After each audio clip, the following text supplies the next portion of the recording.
So welcome to the Recovery Remedy today. And I see, Hello. hello. Hi, Shannon, and Kathy's getting on, and Brett and Faustina's here. Fiona, welcome, welcome.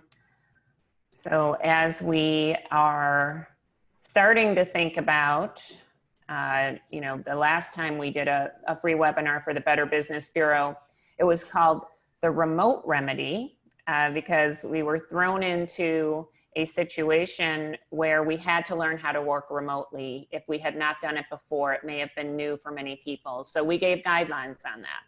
And today we're doing the Recovery Remedy because we're all thinking about, okay, now as we return to work and we need to recover from this crisis, what can we do? What can we do as business owners to really recover successfully? So I would love to hear from you as you're getting on today. What are your main concerns as you begin to return to work and recover from this crisis? And you can go to chat at the bottom of your screen, and you should see a little chat button, and you push that and you can start. We'd love to see some of the concerns that you're feeling as you consider to think about returning to work and recovering from this crisis. I know states are at different places in the opening, but we are all at different places probably as well. So we're a virtual company always. So we actually already have been working, but many of you may be needing to return to physical office spaces where you were working remotely. So we'd love to hear from you in the chat of what are your main concerns as you begin to return to work and recover from this crisis? I've been hearing a lot of people, employees, clients, we do executive training, leadership training, and we do a lot of team development and also organizational change. And we really help people to move through organizational change as the business. And I've been hearing a lot of our clients saying, our employees are scared. They don't know if it's safe, right, to return to work. And, everyone has to be wearing PPE, equipment, many different things we have to consider that we never had to consider before.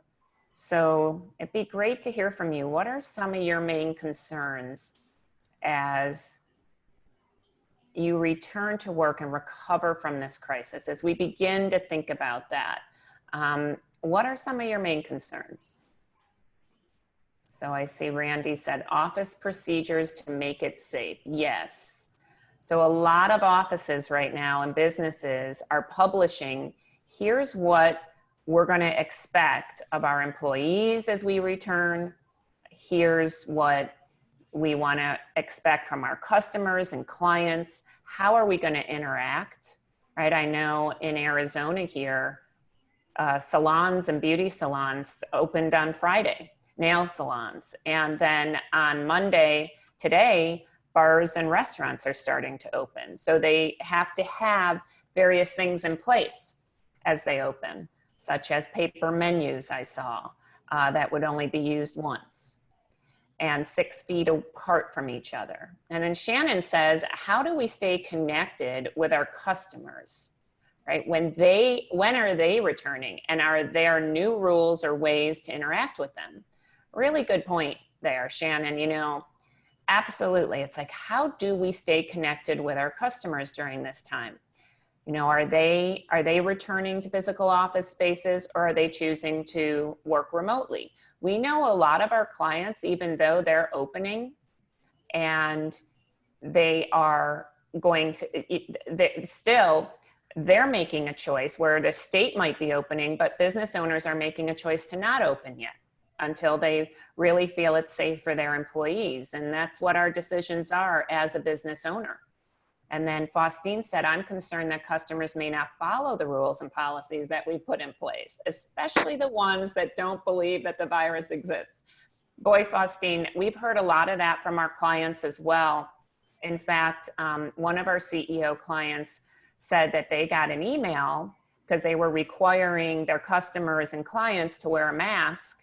and they got an email from one of their customers saying, I refuse to wear a mask, you know, and the person, the CEO, had to respond in a very respectful way, but to say that this is going to be a requirement, and we, you know, we understand you're being frustrated with that, but it is a requirement that we need to do this for safety reasons for our employees and for other clients who are going to be in the facility.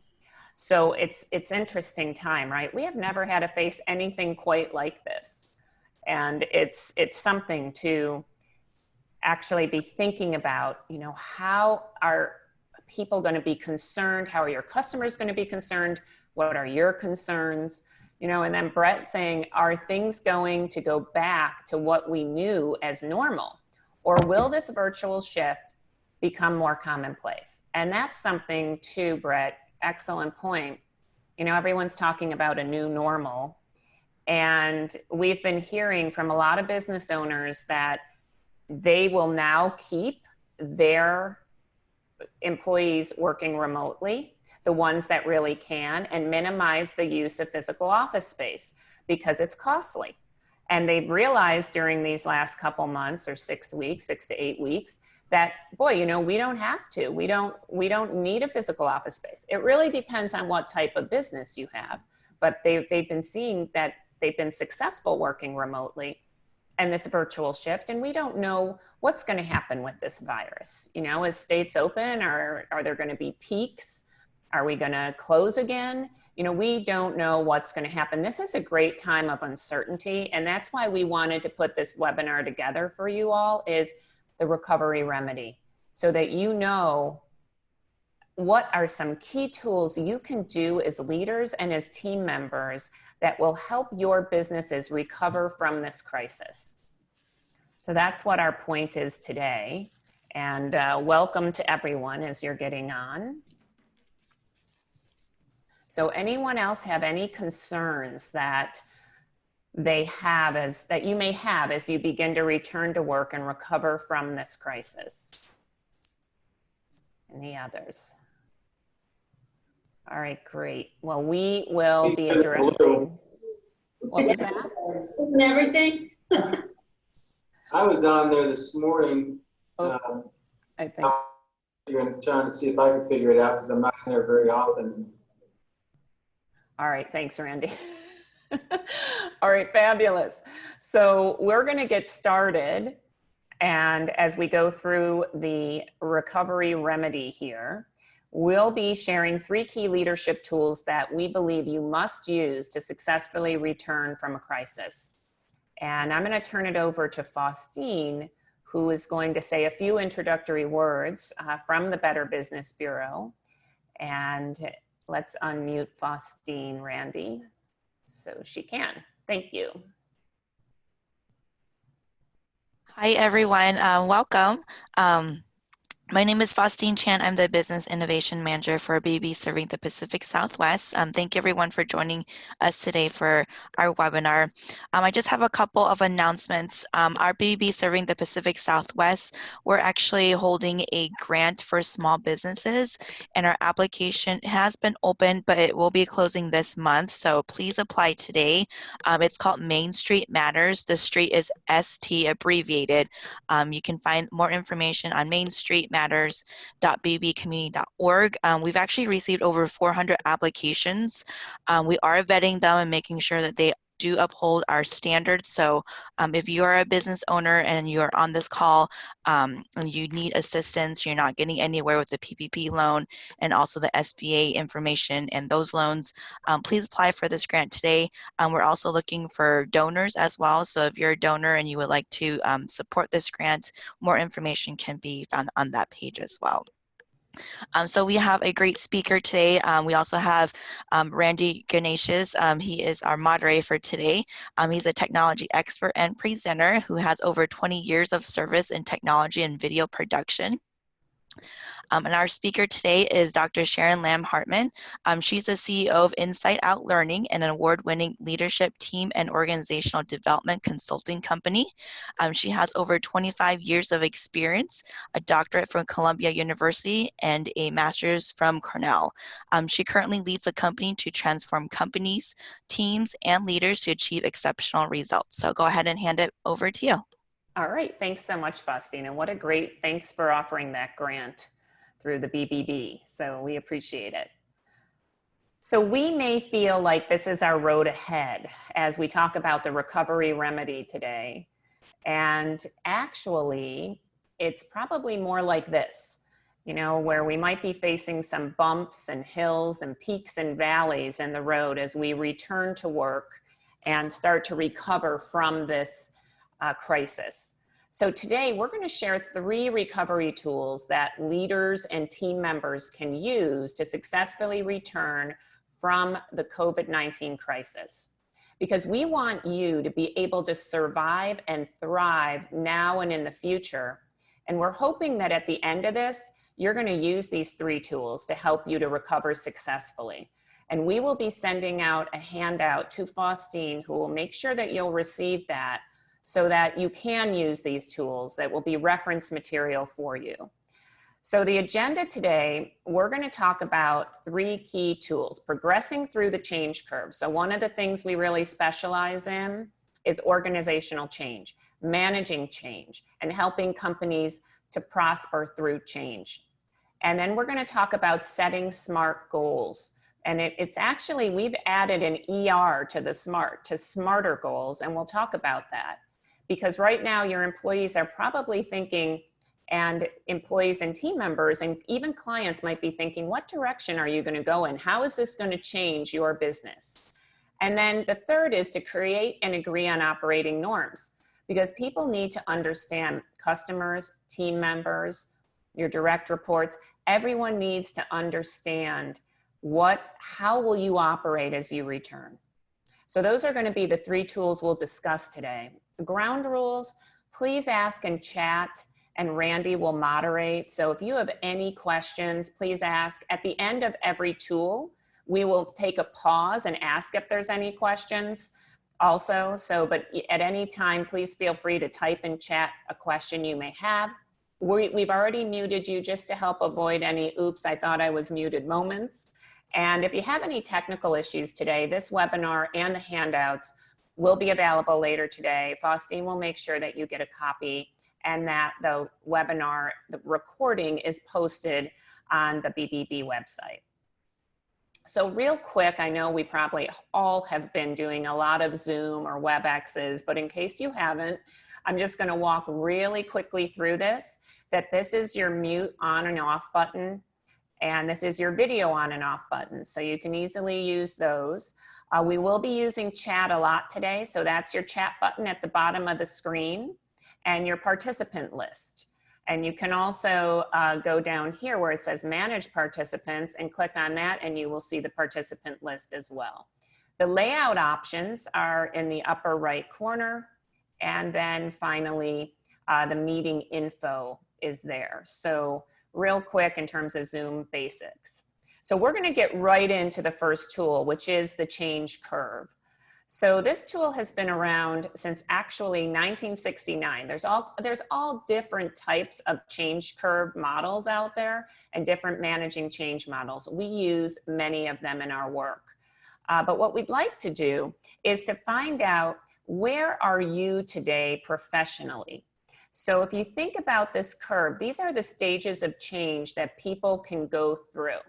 And it starts at shock, right? We were thrown into this 6 to 8 weeks ago, and we may have gone through this shock, through denial, right? Maybe it's not happening, maybe frustration and anger, and then depression. And then we start to come out of, maybe we need to experiment and engage with this new situation, make some decisions, and then even integration.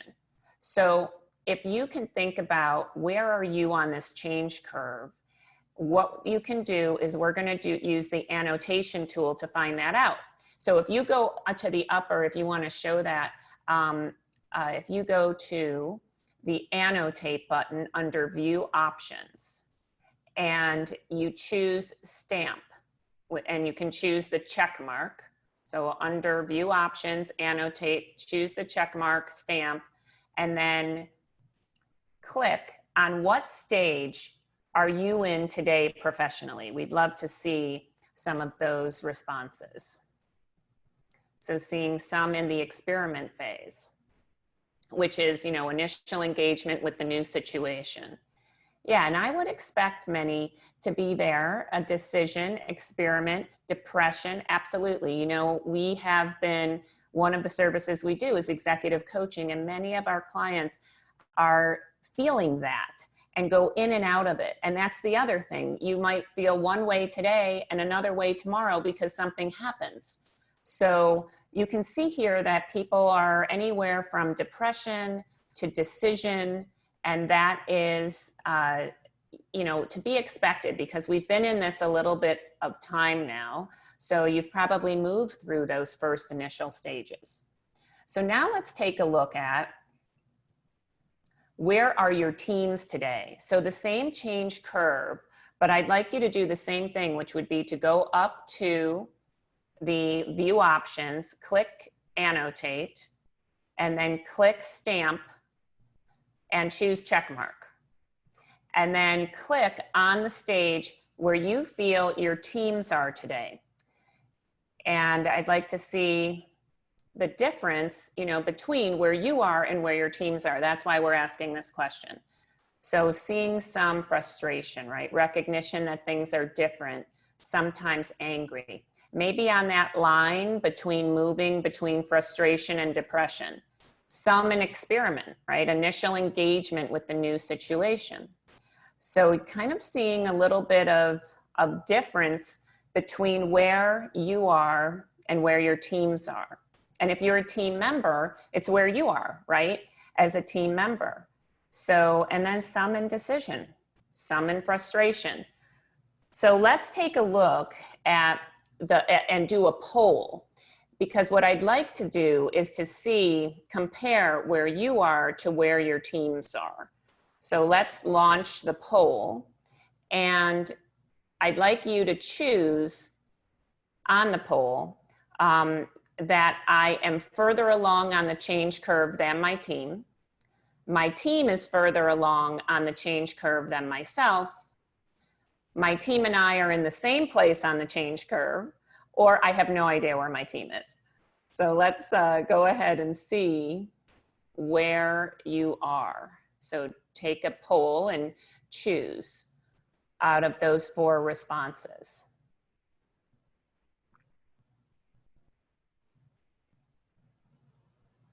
Okay, so Awesome. I'll close it in about 5 seconds. Fabulous. Thanks, Randy.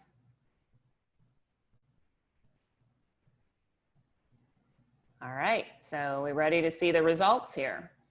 So I am further along on the change curve than my team, is where the majority of you are. 54% said that. 38% said my team and I are in the same place on the change curve. And 8% said I have no idea where my team is. All right, so this is good because we're actually going to recommend that you ask your team where they are. So we're going to go, and this does not surprise me at all. In fact, I'd like to show something here, and I think we've already seen that. So I'm going to stop sharing that and close out of here. And this is a model we use in our work a lot, where it shows the degree of involvement that you may have in the change that you're going through versus how quickly you accept change. So leaders typically have a high degree of involvement, and therefore they are more rapid in accepting the change. Then maybe our teams may have a lower degree of involvement, so might be slower in accepting the change, and their teams may have even a lower degree of involvement, and they're even slower in accepting the change because it takes time to understand, and they need more information, and they need a lot of communication. And so you're highly involved. So it makes sense that 54% of you said, well, I'm further along in the change curve than my team. Many of you also said that you were in the same place as your team. And that's great as well. I mean, look, that probably means you have had a lot of interaction with your team and that you have been communicating a lot throughout the process. So this is a typical process that we see and a typical response that we see. The key for us as leaders and team members is to feel compassion for wherever anyone is in the change curve. Because the worst thing you can do is to tell someone they shouldn't be there, because they'll get stuck in that stage. So definitely feel compassion and empathy. You need to help your team along in the change curve and not judge them for being there. So how do you do that? So this is, again, the Kübler-Ross change curve. And if you look here, down here, there's an approach. So when your team is in denial or frustration, okay, in denial primarily and moving into frustration, they need communication. Communicate information. That's what can move them along in the change curve. Once they're in frustration and maybe a little depression, the key is they might be feeling anger and fear versus shock and denial. So then you need to step into, I need to watch, I need to listen, and I need to support. So observe, listen. How do you show you listen? You paraphrase back what you're hearing. You say, listen, I think this is what I'm hearing here. How can I support you? That is what people need in the frustration and depression stage from leaders and even peers, right? To help people to move through the change curve. And then finally, when you get into this experiment phase, which many of you were in, give time to explore and test. So let's explore things. Let's test things out. Let's see what's working. So we've been marketing a lot more on social media than we ever have before. We're testing that. We're seeing what works, what doesn't. And then decision and integration, right? That's when you want to celebrate. Don't forget to celebrate when you have a big milestone. It can be very easy to just move on to the next thing, but to celebrate. So these are things that really help people to move along the change curve to the acceptance of change. And this is what we wanted to share with you today. And when you communicate, which you will be doing as you go back in and return to work here, is you want to try the 4 Ps of change communication. And this comes from William Bridges. He's another excellent change model that's out there. Look, the purpose. You want to say, explain why we're doing what we're doing. So we've been transitioning a lot to virtual programs. I'm sharing this as an example. So to my team, I would say why we're doing this is because a lot of people are working virtually and they need help. And we have expertise on our team to be able to do this, right? Since we've been a virtual company for so long. The picture, you want to tell people what the change will look like and feel like when you reach the goal. So maybe 25% of our services were virtual, but in the future, between 50 and 75% will be virtual. So you really have to paint that picture and then tell people how they're going to get there, right? From A to B, you need to say the plan. So here's what we're going to do. And we laid out the different virtual programs that we are going to do and have a project plan for each one. So everyone knows their roles and responsibilities. And then you need to also explain what people need to do to help to make the change a reality and a success. What is their part in this so that everyone understands that? So those are called the 4 Ps of change communication. When you're communicating, please use this. It will really help to set your vision. So what we hope is that in this change curve application, you're going to go and ask your team, where are they in the change curve? And the handout will show a change curve and you can show it to them and you can ask, where are you in this change curve? Have a discussion about how normal it is to go through these stages. You know, maybe talk about, share experiences of when you have gone through these various stages or where you are today and why. And then if you're a leader, practice the recommended approach for the team to move through the stage they are in. So if most people are in shock and denial, that means you got to use the communication. Frustration and depression, you're going to watch, listen, and support. Experiment, you want to give time to explore and test. And decision and integration, you want to celebrate. So that's one tool that you can use to really help your organization move through change. We are all in change, whether we like it or not. The key is, how do we move through it and really get to acceptance and a new beginning? So are there any questions on the first tool, on this first tool of managing change, change curve, what we as leaders, what we as team members can do? Because we're happy to take any questions. And you can put those in the chat, and Randy can moderate if he sees any. So are you seeing any yet, Randy? Not yet. All right. Okay, so that means that you all feel good with this and you're going to practice it. That's the key, right? We're all about learning that lasts. So definitely practice this tool and how you move through the change. So we're going to move on to the second tool, which is smarter goals. And why do we really need to set clear goals at a time like this when you're returning? Researchers actually interviewed, this was a Harvard Business School research, interviewed the MBA students, and 13% of the class who had goals were earning on average twice as much as the 84% who had no goals at all. I don't know about you, but I would certainly like to earn twice as much if I could through setting a goal. And then also, right, they found that 3% of the MBA graduates who had clear written goals earned 10 times as much as the other 97% combined, just 10 years after graduation. So that is really, really critical research that says there's an advantage to setting clear written goals. So if we go back, how many of you set goals? I'd like to see a yes or no poll here. Randy's going to put it up. How many of you set goals? So please choose yes if you set goals, and then no if you currently don't. And no judgment here. It's okay either way. Some people really love goals and others are like, yeah, I could take them or leave them. So, but we're seeing that 82% of you, 83%.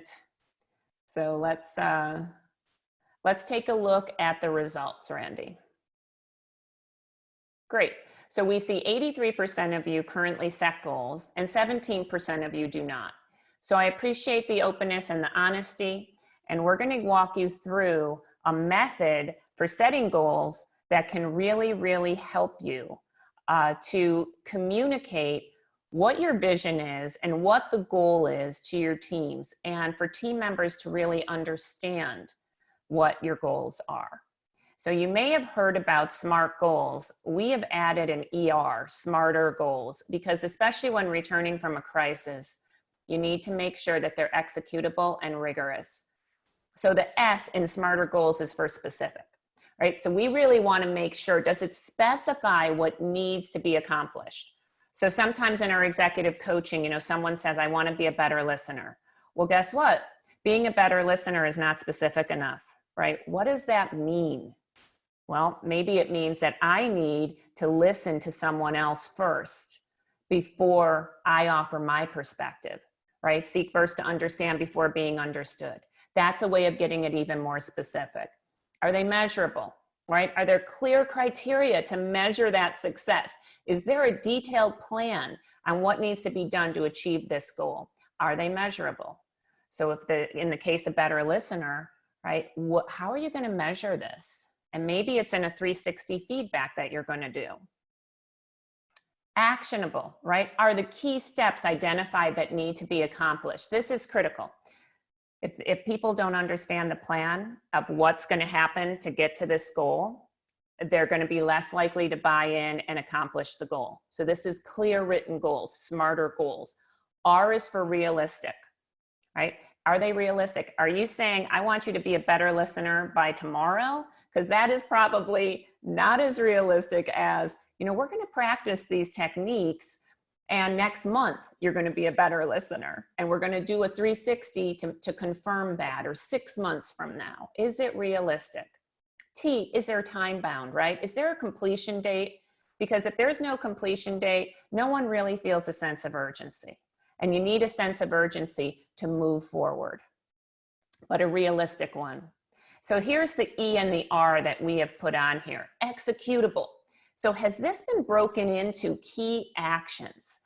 And have the necessary supporting behaviors been identified? That is really, really key, right? That people see that it's broken into key actions and that people know what they need to do to achieve that goal and to execute on that goal. And finally, R is rigorous. How are you going to follow up on this and check in on this? Because when you're getting back from a crisis, people need to know that. Are we going to do huddle calls once a day in the morning at 8 a.m. or 9 a.m. for 15 minutes? Do we need just one meeting a week? How are you going to check in on that? And maybe if it's coaching, well, once a week in your coaching call or every other week in your coaching call, we're going to follow up on this. So people understand the rigor of the goal. So this is called smarter goals as you return from a crisis. So remember SMARTER, which we just went over, and I'm going to show you a goal statement.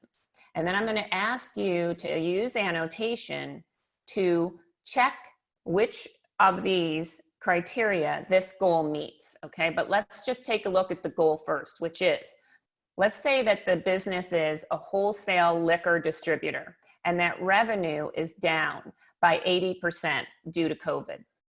So the goal is within 90 days, as communities are opening and relaxing the shelter at home requirements, we want to meet with and re-engage every small business owner that has stayed open or is reopening and understand their 30, 60, and 90-day beverage needs. We will establish weekly sales call objectives and plans for each salesperson who will submit a daily achievement report. And once a week, we're going to hold a 15-minute huddle on Monday mornings, sharing the objectives for the week. So when you think about that, now go up to your annotation, go to View Options, click Annotate, and click the stamp button. And then what I'd like you to do is to put the check mark where you think which of these criteria are met by this goal statement. So I'm seeing some people are saying specific. What other criteria are met by this goal statement? Measurable, actionable, realistic, time-bound, right? Because we're saying when. Yep. How about executable? Right, we're kind of breaking it down. And rigorous, because they even know that, I love that you're loving this check mark. So yes, so I think that you're right. I think all of these criteria are met. And this is an example of a really well-written goal that people will understand. It's specific, it's measurable, it's actionable, it's realistic, it's time-bound, it's executable, and it's rigorous. So it's a smarter goal. People really understand, what do I need to do now and how are we going to follow up? So now let's move on to the next example. So remember again, so let's just say this is a car rental goal, okay, a car rental agency goal. And they want to become number 2 in market share. I'm sorry, they are number 2 in market share. And the goal is to become number 1 and bypass Hertz, okay, who's number 1. So now go up to that annotate again. And so View Options, Annotate, pick the stamp button, the check mark. Which of these criteria are met by this goal statement? So go ahead and see which of these criteria are met. Yeah, exactly. I'm seeing specific, right? Because you want to move from number 2 to number 1. Measurable, because it's market share. So you can measure market share. It could be even made more measurable, right? If you said the way you were going to do that. But yeah, it's measurable because people understand market share. But what about actionable, right? So let's see if you go to the chat, and in the chat, yeah, exactly. It's not actionable. It's not realistic. It's not time-bound or executable or rigorous. So thank you for those red X's because that's so true. So how might we make it more actionable? So go down to the chat and put an idea down that would make this goal more actionable. And then Randy can read it to us. Any ideas for how to make this goal more actionable? No? Randy, you getting anything? Not yet. All right. So key steps, right? So what are the key steps that this car rental business is going to do to regain that market share? So they would need to put a plan in place and outline those key steps. So Shannon says to break it down by specific markets. There you go. So right, by market segments. Absolutely. And maybe have those key steps identified for each market segment. Excellent idea, Shannon. Thank you. Any other ideas, Randy? Yep. James says dates. Someone else said time specific. And Ginger mentioned they need to sell X% more per market and by when. Right. So X% more and by when. Exactly. So that will really help it be smarter. So all those ideas are going to help to be like a more smarter goal that can help your employees and your teams understand, and even your clients, right? They might want to know, what are you going to do now? Where are you going to be focused now? This is required information as we return from a crisis, especially. So any other ideas, Randy? Nope. Shannon mentioned create specific actions sales reps can take on a daily, weekly, etc., to help drive the change. Exactly. So those are all excellent ideas that can help make it more rigorous. So the reason we gave you kind of a great example and a not so great example is so that you can now go back and use this smarter goal technique. We actually have an interactive workbook, a page for you in the handout that Faustine will be sending to you. And you can make sure that your goals meet the SMARTER. Okay, so I really want you to take time. You'll go to page 7 of that handout and you'll use that worksheet and you can reuse it. You can push clear on the top and reuse it every time and make sure you communicate that to your team. Because if you're a leader of a team, you want to share those goals with your team and have them do the same exercise. Ask them to come up with smarter goals then and how their goals are going to align with yours. So this will help to set a forming stage to re-entry as you re-enter from this crisis. So we highly recommend doing this smarter goal application. Any questions on the smarter methodology before we move on to the final goal, the final tool? Okay, awesome. So again, if there's any questions, please let us know as we go.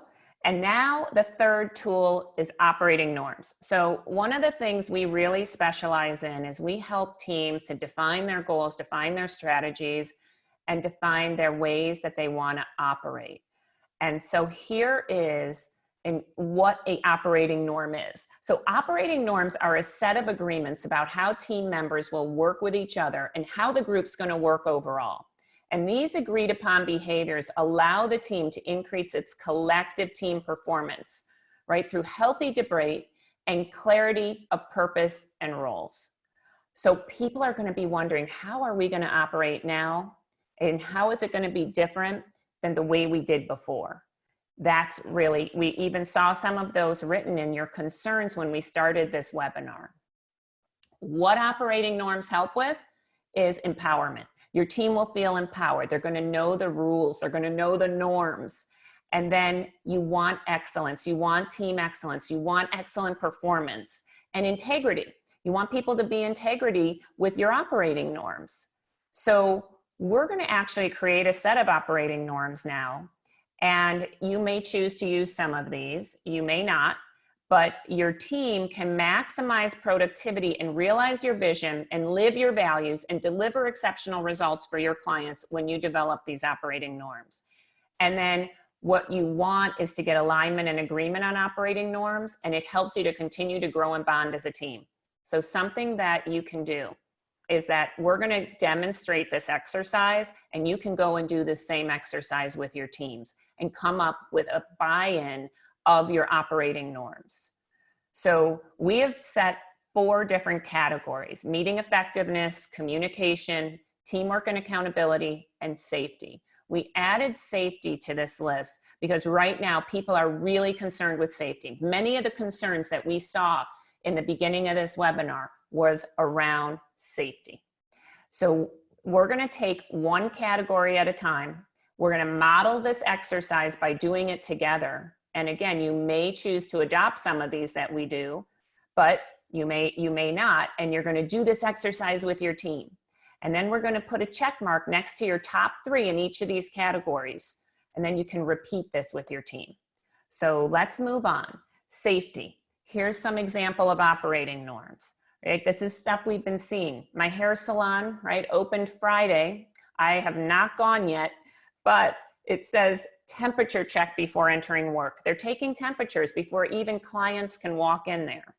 Prompt hand sanitization and cell phone disinfection at the time of entry, and wearing a protective mask. Those are some examples of operating norms dealing with safety.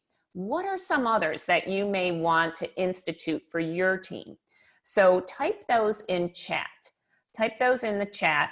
What are some other ideas for safety norms that you may want to institute for your team?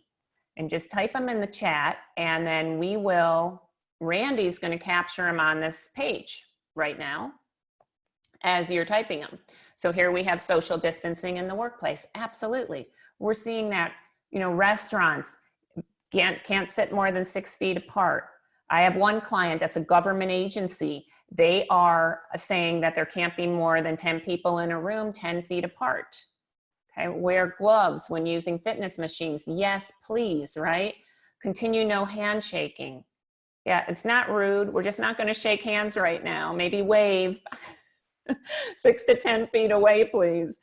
Right? You're going to have to. So many businesses have to recreate workplaces that allows for the social distancing, because the little like open workplaces where our seats are right next to each other, that's not going to work. Daily wipe downs, absolutely, right? With Clorox or Lysol, with cleaning supplies that really are going to kill the virus.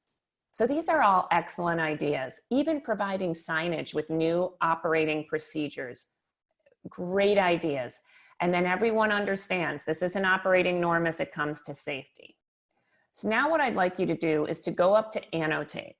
So you're going to go up to view options, and you're going to choose annotate, and you're going to choose that check mark stamp.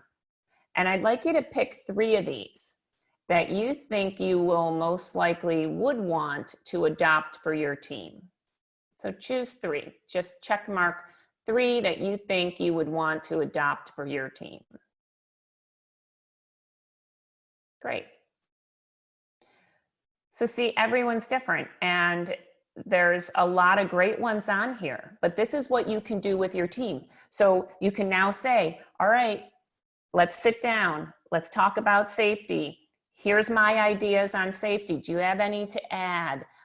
Get the buy-in, because yes, you may need to dictate some, like let's say an employee says, I'm not wearing a mask. Well, guess what?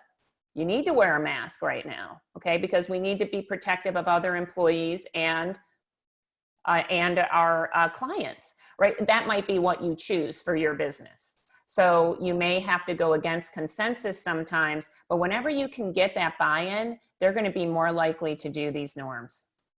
And you'll have to hold them accountable less because they're just going to do it.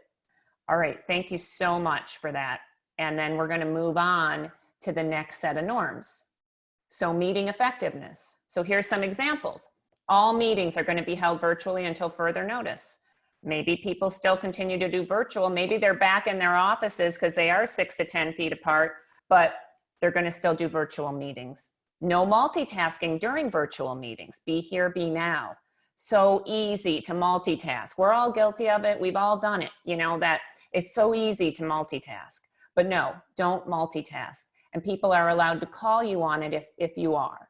And then mute yourself when you're not talking, unmute when you want to talk. So these are some examples of meeting effectiveness norms. So now let's go to that chat and put down other ideas. What are some other ideas for meeting effectiveness norms? And put in the chat what are some ideas that you may have for a meeting effectiveness norms? And Randy's going to go ahead and type these in. Turn on cameras. Absolutely, right? Because then you can see if people are multitasking. It's harder to hide that when you're on a camera. So that's a good one. All right, any other ideas for meeting effectiveness that you may have? Must have a fun background. I love that. All right, we actually do really fun things as a team. We did, one day we had the craziest background, and Randy usually wins that one, but that's, so yeah, must have fun background. Create an agenda or a specific purpose, right, for each meeting. Make sure that the required people will attend so that decisions can be made. Yeah, make sure to dial in 5 minutes before the meeting so that we're not starting 10 minutes after, making sure the technology works. Good ideas, really good ideas. So be spaced appropriately in front of the camera, not having half of your face. Yes, and actually, so right now I have 2 binders with my laptop up, right? So that I can be eye level with the camera. And yes, you should teach your team how to use the camera. All right, any other ideas? Let's start to vote on these now. So we're going to go to the view options on the top of your screen. You're going to go to annotate, choose stamp and the check mark, and vote on 3 that you would want your team to adopt. So some of these, right, no multitasking, creating an agenda and a specific purpose. By the way, when you create an agenda and you send it out in advance, you will be more likely to have more of your team participate, because then the introverts get think time before they come into the meeting. Introverts need think time, and then they're able to really share incredible in-depth ideas. Extroverts love to just brainstorm in the moment, but why not get both introvert and extroverts? So that's a really good one, to have an agenda and a specific purpose of the meeting sent out in advance, right? So you can see, keep a good log of actions. Yes, please, right? We always have one of our team members keep a good log of actions, and they send it out to everyone, so everyone knows what was committed to and who's going to do what. So thank you for that participation. I appreciate it. And now we're going to go to the next, and that is communication norms. So delivering bad news in a private setting with appropriate executive leadership versus airing it in a public setting. That might be a communication norm. Or we allow everyone the opportunity to complete their own thoughts, right, before sharing their own perspective. So that's really around listening. So what might be some other norms that you would want your team to adopt? Whether you're a leader or a team member, you would want your team to adopt around communication. As you're returning from this crisis, as you're recovering from this crisis, what are some that you may want your team to adopt around communication? And Randy's going to capture those. Put those in the chat. Randy will capture a few of those, and we can see what other ideas you may have.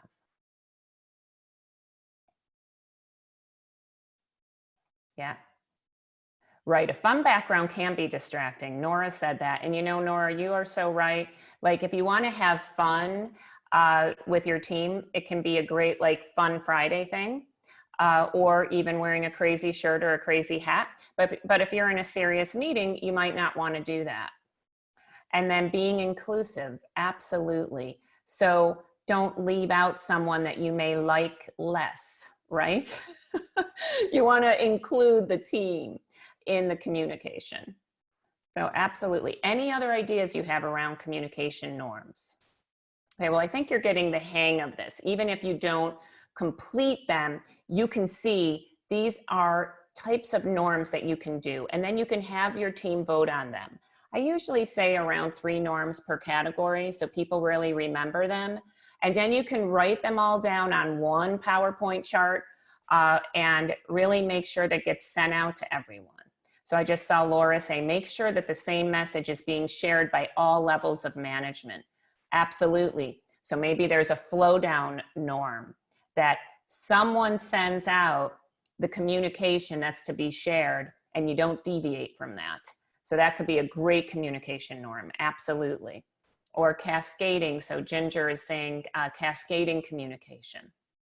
So these are good communication norms that you can have your team to adopt. And it's great to have this conversation. And another one that you really should think about, and this is something that we teach in our programs, is how you're going to manage conflict. Because I will tell you that when stress levels are high, like they have been in a crisis, you need tools for how you're going to manage conflict and misunderstandings. It is very easy for team members to make assumptions about what someone said or did or a face they made on a camera, whatever that might be. And everyone is under high stress right now. So we might be seeing the worst in some of our team members. And if we do, we need to feel compassion and to remember to go back to that change curve. And what do you do when they're frustrated, right? You listen, you observe, and you support. So you go back to that and you help that team member move through. But to really know what tool are you going to use to manage conflict in your workplace? So something we use here is it's called the ladder of inference. And we can go to someone and say, I'm up a ladder. I'm making an assumption about something you said or did. Can we clear this up? Or are you up a ladder? I'm kind of sensing you're upset with me. So whatever it is you might do, but definitely think about that one for communication. So now let's move on to the final one, which is teamwork and accountability. And you may come up with other categories. These are just 4 that you might want to consider. But I love this second one, right? Assume positive intent and pick up the phone to clear up any misunderstandings. Or always do your best to follow through on your commitments. If you can't deliver on a commitment, please let your leader know within 48 hours of the completion date so that you can reprioritize or renegotiate. I think all of us appreciate that. Any other ideas you have for teamwork and accountability, put that in the chat. What might be another norm that you want your team to adopt around teamwork and accountability? What might be another norm? And write it in the chat and Randy will capture it on the chart here. And you really need to think about accountability. Like a lot of times I'll hear teams say, well, I can't hold my team member accountable. I don't have the authority. Well, guess what? You can actually have a norm that says that everyone can hold each other accountable. It's okay to say, hey, you told me this last week and it didn't happen and I feel a little let down right now. It's okay to do that even as a team member if you have that kind of a norm in place. Being open and honest, absolutely. Keeping a log of actions with due dates, that helps with teamwork, right? Because then you can follow up. Create an understanding of how and when to follow up. Give permission to others to check in and see where you're at. Love some of these.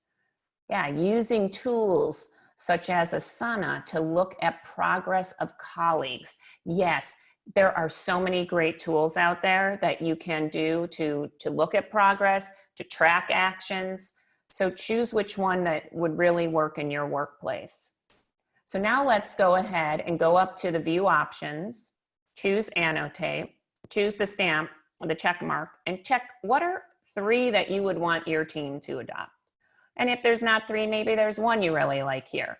But you can do the same exercise with your team so that they can really understand what are the expected norms. See, in all of these tools, what you are doing is setting the foundation. Because your foundation as a business, most of ours have been rocked, right? There is a huge change going on, and that's what happens in change. Our foundation gets rocked. We have to rebuild the foundation, right? Think of it as you just had a remodel done in your house or your office, and your floor got ripped up. Okay, you've now got to reset that floor. And these are 3 tools you can use to help you do that so that your team has more clarity on what are the changes curve, how are we going to move through this and accept the change? What are the goals? What's your vision? And what are the norms, how we're going to operate? So these are 3 tools that you can use that can really, really help. So thank you, Randy, for that. And operating norm application, we would really like you to do this exercise that we just did with your team. Again, in the handout that Faustine will be sending out, you're going to see all of these things, including this application of each tool. Come to consensus on the operating norms that your team will use. Some are non-negotiable. You might need to say, no, look, as the leader, we need to do this for safety. And then hold one another accountable for practicing these norms and actually have a norm for how you're going to do that. Right? So that's how you can apply these operating norms. Any questions from what we just did? Any questions on this last tool, operating norms, or on smarter goals, or on the change curve, or anything we've discussed this far? We'd be happy to address them now. And you can put those in the chat if you have a question. We'd love to take them. Great, thank you, Nora. Said, great presentation today. Wonderful. Well, we will also stay on after this, but I want to close out this way, is that really remember, there will be bumps ahead, and that's going to be expected. You're in a change process. You now have 3 new tools that you can use to help you move through it and drive over these bumps. And you know what? I don't know about you, but sometimes a great roller coaster ride can be fun and exciting and take risks. So it's all in our mindset. You know, can you shift your mindset to, okay, I'm going to have some fun with this. You know, yeah, we might be on a roller coaster, but I'm going to have faith in myself as a leader and my team or my team members to get through this crisis and recover from this and thrive in it. So I hope that's the attitude you choose to adopt after today. We would love for you to continue with us. We are doing all kinds of free resources right now because we want to give back in this time. So please sign up for our free community of practice. It's a LinkedIn group. This will also be in the handout that you're going to receive. We are posting tools. We are posting videos. We are posting all kinds of things that can help you to get through this crisis, not only get through it, but thrive in it. So we'd love to have you part of that community of practice. Also, we're currently running a webinar series that is really about how you can work effectively virtually, because we believe virtual work is here to stay. And we just finished making your meetings interactive. So if you choose to sign up for this, you will get a recording of that and the handouts. It was fabulous. Randy facilitated that one. Also, how to stay engaged and collaborative as a virtual team. What are some more tools? You only learned one today, the operating norms, and there are 6 others that we teach in that virtual team module. That's up this Thursday at 11 o'clock. It's recorded if you can't make it in person.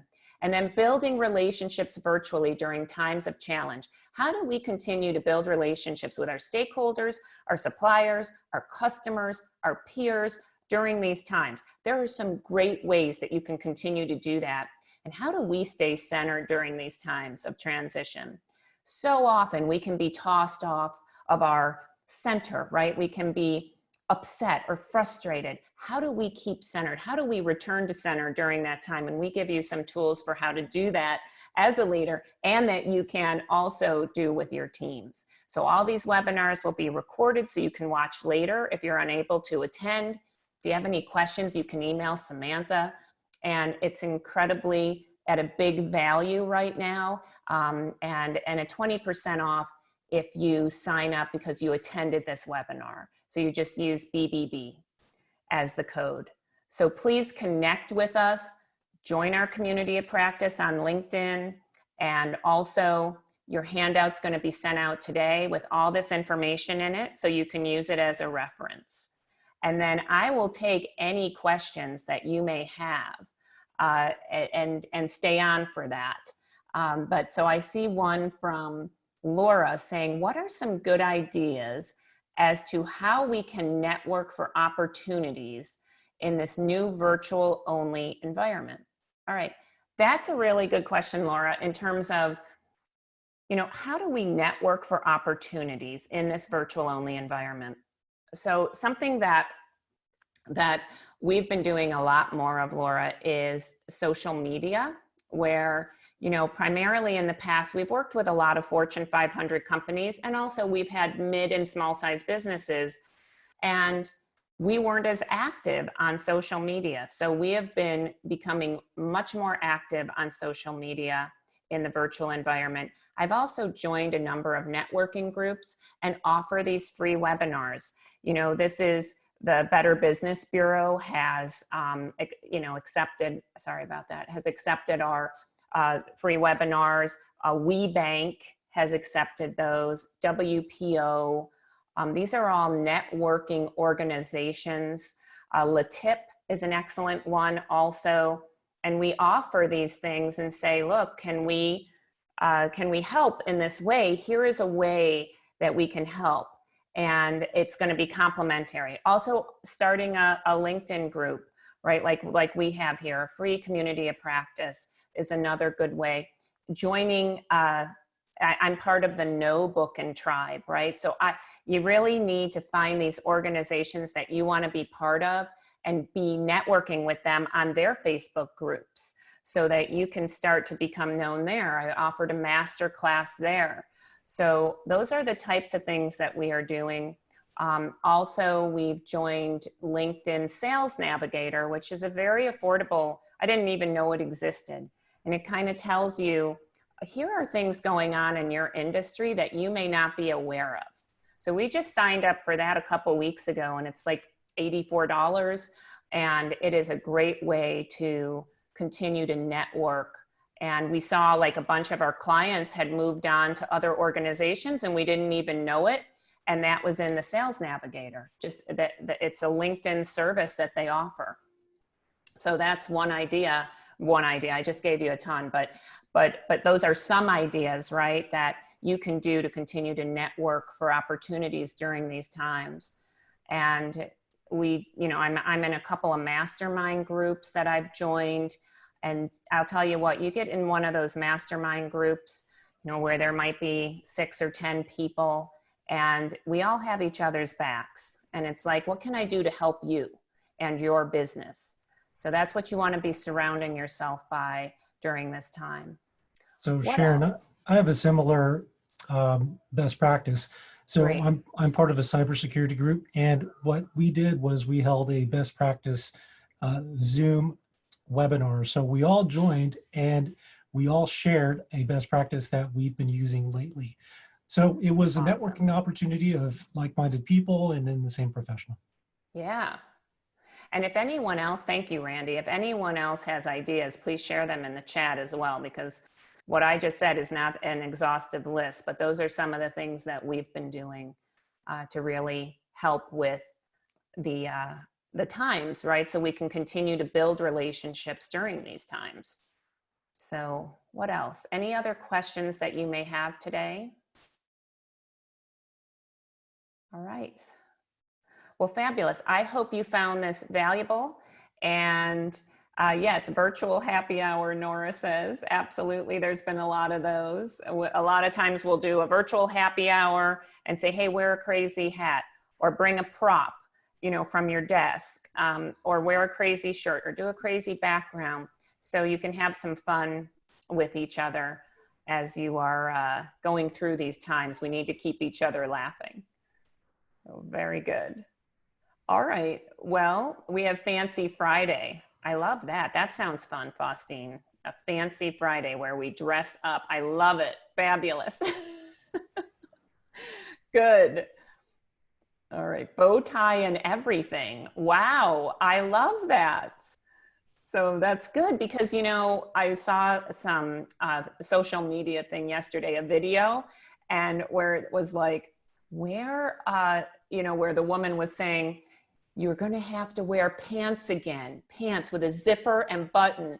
And the other woman said, pants that doesn't have elastic on it, right? So yeah, so people are saying, right, are you dressed up from the waist up? Yeah, and it's good. It's good to get in our real clothes throughout this process so that we don't forget how to do that when we re-enter.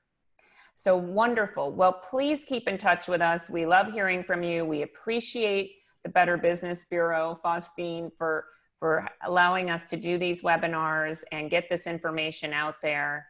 And we would love to hear from you. So if you would like, to join that community of practice, or just email us at Samantha@InsideOutLearning.com or Sharon@InsideOutLearning.com. We'd love to hear how these tools worked for you with your teams, and how they've helped. And if you have any questions afterwards as you look through the information, just let us know and we'll make sure to answer those questions as well. So I hope you enjoyed today, and I hope you have a wonderful day, and let's all thrive together and enjoy the ride as we re-enter. All right, thank you so much, and we will see you next time.